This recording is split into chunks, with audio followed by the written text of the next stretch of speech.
So, halina kayo at samahan ninyo akong magpaligo ng aking mga alagang manok. Nandito ako ngayon para magpaligo ng ating mga alagang manok. So, itong Trillium, napakagandang shampoo ng manok ito dahil marami na siyang contents na and benefits na makakatulong sa inyong mga alaga. Lalo na ang manok, kailangan na kailangan talaga yan, na-freshen up sila. Sa conditioning, tsaka sa bago ilaban, presko sila. Pengi pong tubig. So, ito ang sachet ng Trillium shampoo. Hala, ang bango! Ayan, so ito siya. Kailangan walang matira para hindi sayang.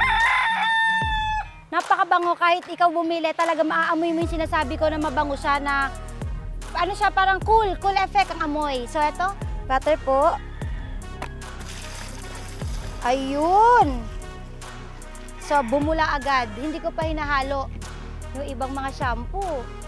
Kaganyan-ganyanin ko pa para bumula. So ito, first, kailangan mo lang siyang ikutawin, ilagay na yung pinaka-shampoo sa timba na wala pang laman na tubig. Then saka mo siya buhusan ng tubig.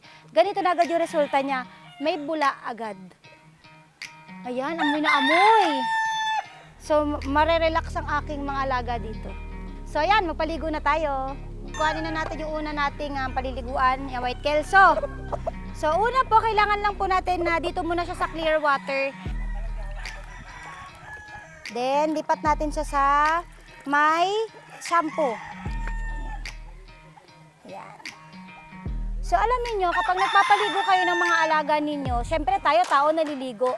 So, ano ba yung dapat na maramdaman natin? So, dapat refreshing, malinis tayo, masarap sa pakiramdam, malamig sa katawan, at syempre marerelax ka. So, yan po yung binibigay ng ating Trillium shampoo na meron po kasamang citronella. Insect repellent na siya, hindi nalalapitan ng mga lamok ang inyong mga alagang manok. Gaya ng mga nasa cording area, prone sila sa kagat ng lamok kasi nasa labas. So, kapag Trillium yung gamit nyo, protektado na siya sa lamok. Ayan, so pangalawa naman po, meron na siyang ketoprofen. So ano po ba yung ketoprofen?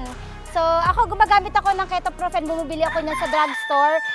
Cream yung akin dahil nilalagay ko yun minsan sa mga pimples dahil namamaga. So yun pong ketoprofen, nakaka-relax yan ng kanilang katawan, muscles, lalo na kung bugbog sa sparring. At syempre, ang pinaka-kailangan na din natin sa pagpapaligo, matanggal yung mga hanip, kuto, tsaka kung ano-ano pang mga hayop na nakadikit sa ating mga alagang manok para po sila ay ma-relax at tsaka malinis at tsaka syempre refreshing yung kanilang pakiramdam.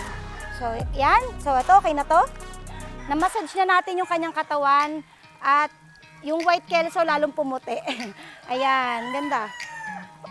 Trillium shampoo, triple ang lakas laban sa hanip at kuto.